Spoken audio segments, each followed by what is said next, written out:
Alô, prezados amigos e irmãos, saudações fraternais. Meu nome é Peter Unruh. Hoje é dia 25 de fevereiro de 2024. Estamos vivendo momentos de muita tensão no Brasil e no mundo. Mas a Bíblia ensina que os cristãos, os salvos, são cidadãos do céu, e por isso nosso tema hoje é um povo separado para Deus. Jesus já falou que nós não somos cidadãos daqui. Não peço que os tires do mundo, mas que os livres do mal. Não são do mundo, como eu do mundo não sou. João 17, 15 a 16. Então, nós não somos cidadãos deste mundo, evidentemente. Devemos exercer uma grande influência pela nossa vida, pelo nosso comportamento, pela nossa fé, porém, lembrando sempre, a nossa pátria não está aqui. E por isso vamos ler hoje o Salmo de número 4, onde encontramos várias orientações importantes para a vida cristã nesses tempos de agitação política e social. Nós lemos: ouve-me quando eu clamo, ó Deus, da minha justiça. Na angústia me deste largueza. Tem misericórdia de mim e ouve a minha oração. Filho dos homens, até quando convertereis a minha glória em infâmia? Até quando amareis a vaidade e buscareis a mentira? Sabei, pois, que o Senhor separou para si aquele que é piedoso. O Senhor ouvirá quando eu clamar a Ele. Perturbai-vos e não pequeis, falai com o vosso coração sobre a vossa cama e calai-vos. Então, desse verso 3, tirei o nosso tema: o Senhor separou para si aquele que é piedoso, e o Senhor ouvirá quando eu clamar a Ele. Continuando, então, nessa passagem: oferecei sacrifícios de justiça e confiai no Senhor. Muitos dizem: quem nos mostrará o bem? O Senhor exalta sobre nós a luz do teu rosto. Puseste alegria no meu coração, mais do que no tempo em que lhes multiplicaram o trigo e o vinho. Em paz também me deitarei e dormirei, porque só tu, Senhor, me fazes habitar em segurança. Esse salmo nos apresenta sobre qual deve ser a atitude no tempo de aflição, no tempo de dificuldade, no tempo de angústia. Em primeiro lugar, o texto nos mostra que o povo separado para Deus vive num mundo hostil. Vivemos no meio da angústia, como diz o texto: ouve-me quando eu clamo, ó Deus da minha justiça. Na angústia me deste largueza, tem misericórdia de mim e ouve a minha oração. Temos então aqui essa realidade que, como cristãos, como cidadãos do céu, vamos passar por tempos de angústia aqui neste mundo, porque os filhos dos homens estão realmente nos oprimindo na nossa fé. Angústia é a sensação psicológica que se caracteriza pelo sufocamento, pelo peito apertado, ansiedade, insegurança, falta de humor e com ressentimento aliados a alguma dor. Então, a característica principal é a pessoa se sente sufocada, sente o peito apertado, sente ansiedade e insegurança. E note aqui, é um homem de Deus que está escrevendo, ele se encontrava na angústia. Isso quer dizer, homem de Deus, servo de Deus, o povo de Deus vão passar sim pelo tempo de angústia também. E quando vemos o que está acontecendo hoje em dia, evidentemente isso nos deixa num estado de angústia onde nós não estamos vendo o que vai acontecer neste mundo. Porém, a Bíblia nos mostra como o salmista procedeu nessa situação.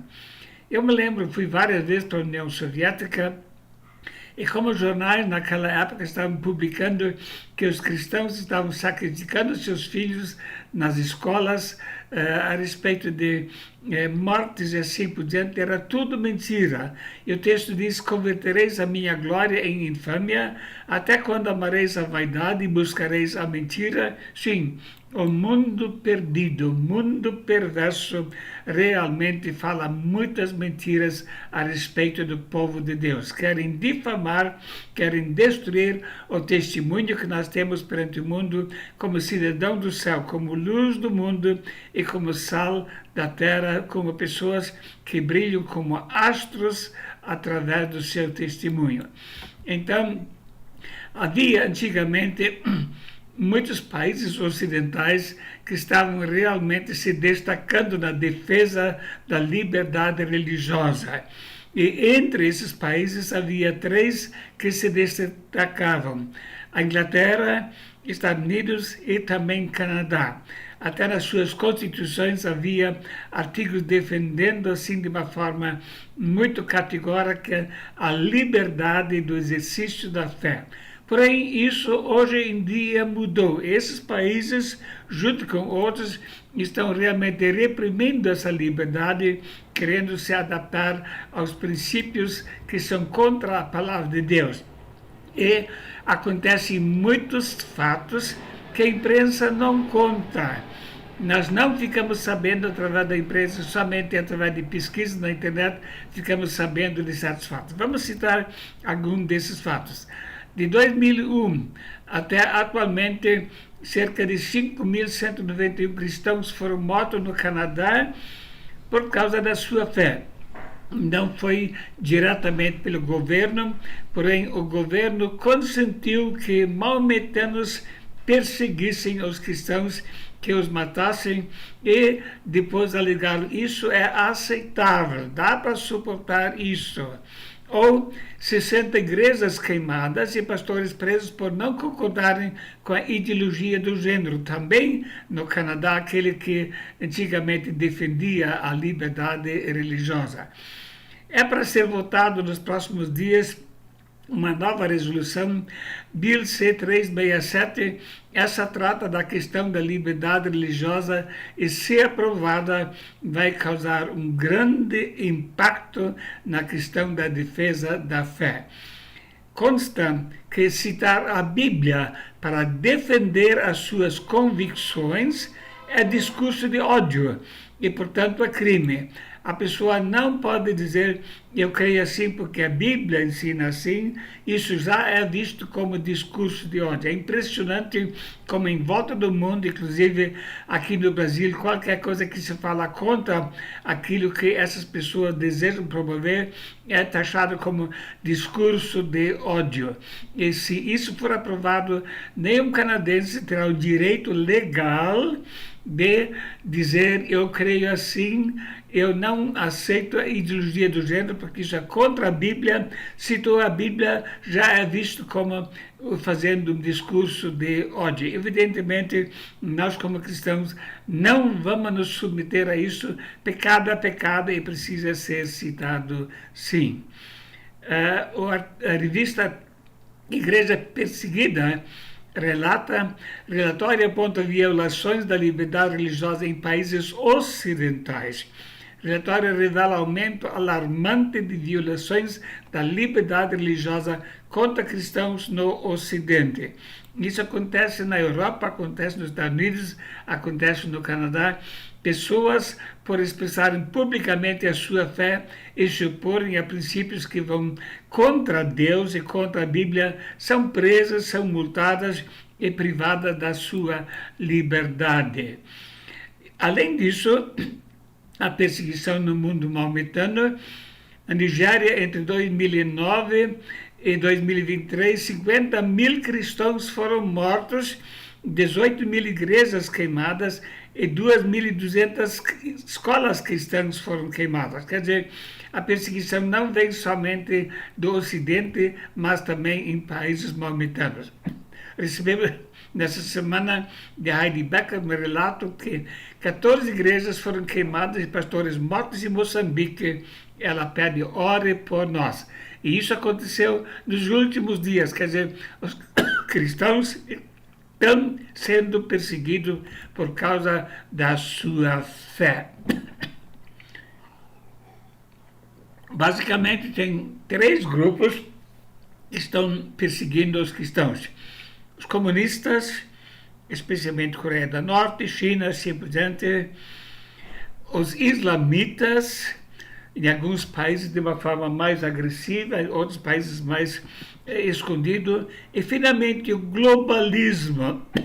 Aqueles que querem promover a instituição de um governo mundial, o governo de Cristo. Eles estão fazendo tudo para impor leis ao povo que vão contra a fé e a fidelidade aos ensinos da palavra de Deus.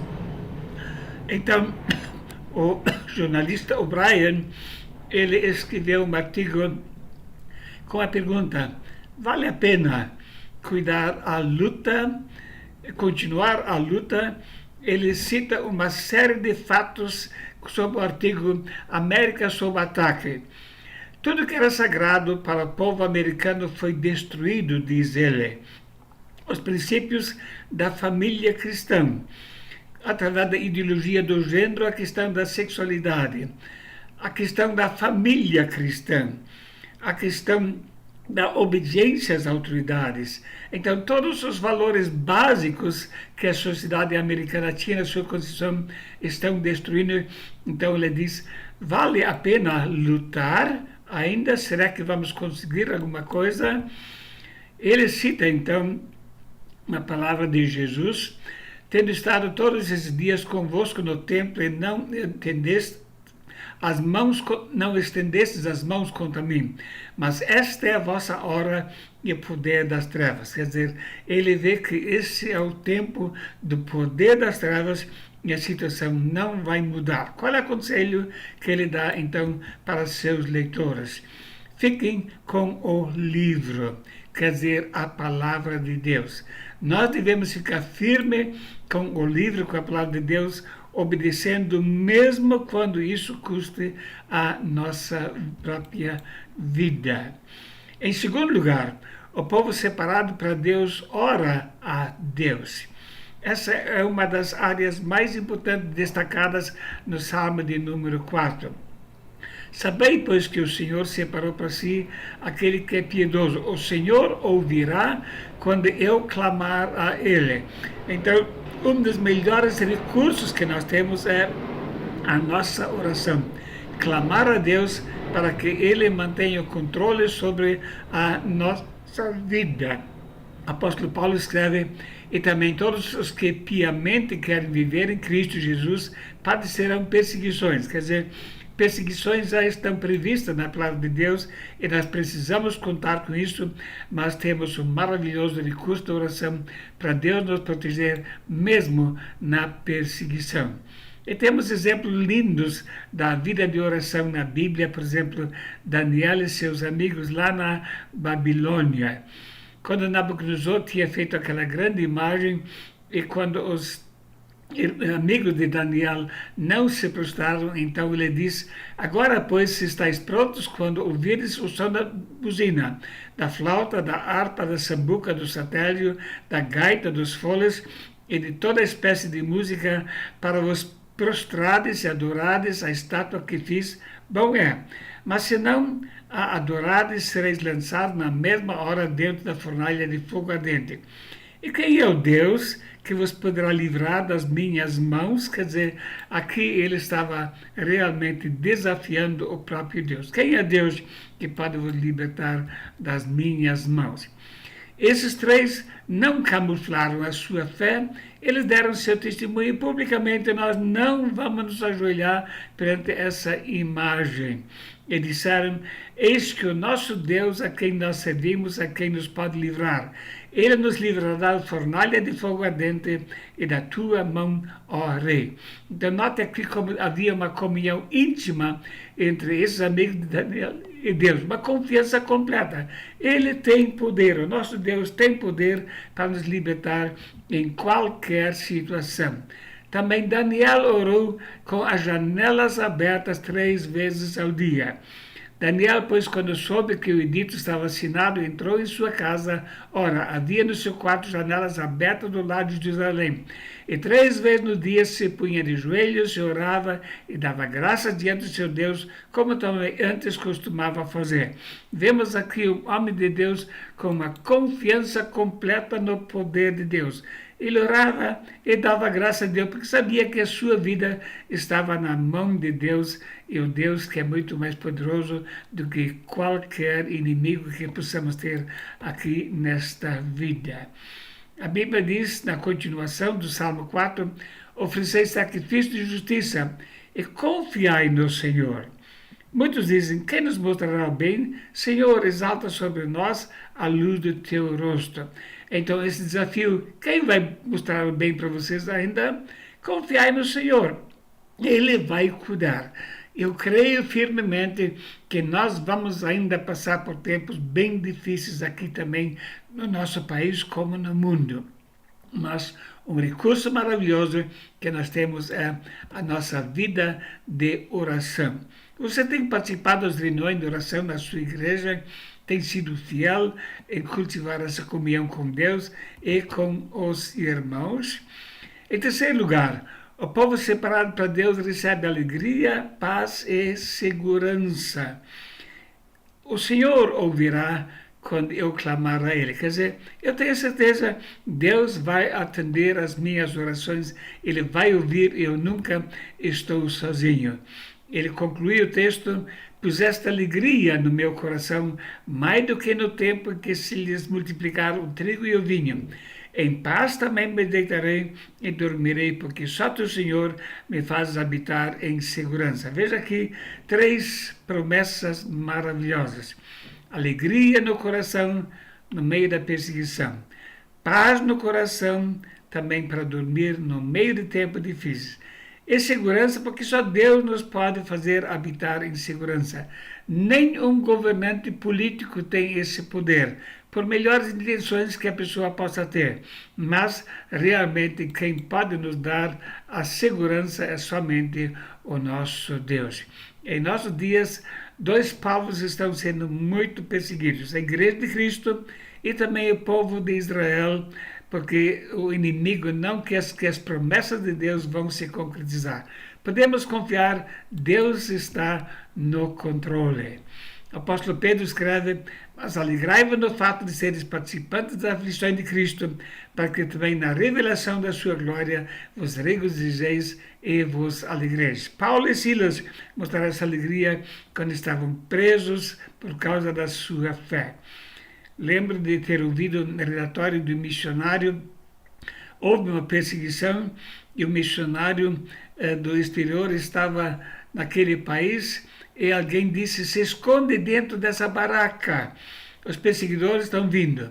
E ele correu para dentro, fechou por dentro, mas logo os perseguidores estavam lá, abriram a baraca, entraram e ficaram parados, olhando um para o outro. Então disseram, não tem ninguém aqui dentro. E foram embora. Evidentemente, Deus havia fechado os olhos deles para que não pudessem ver aquele missionário a quem ele estava protegendo. Me lembro de um outro episódio que eu vivi no ano de 1991, quando estive em Moscou, nos dias quando houve um golpe militar contra o governo.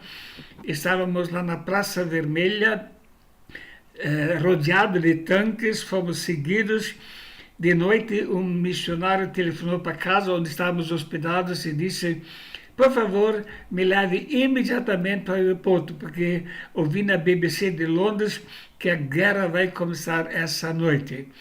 E o nosso hospedeiro, bem calmo, disse, escuta, a BBC informou que tivessem prendido a Jesus. O homem disse, não. Ele disse, se Jesus não está preso, por que está com medo? Ele não disse, estou convosco todos os dias até a consumação dos séculos, vai dormir em paz e não me incomode mais, porque Jesus está cuidando de você. Sim, o nosso Senhor está perto em todas as horas e também na hora da angústia, Ele não nos deixa só. A pergunta é, você faz parte do povo separado para Deus? Você já é salvo? Tem certeza da salvação? Você está esperando recursos políticos para melhorar a situação? Não. O mundo vai piorar. Temos certeza disso porque a Bíblia fala. A questão é, você está preparado para encontrar com Deus, vai estar eternamente com Ele, que Deus possa abençoá-lo na meditação sobre a sua palavra. Um grande abraço e amém.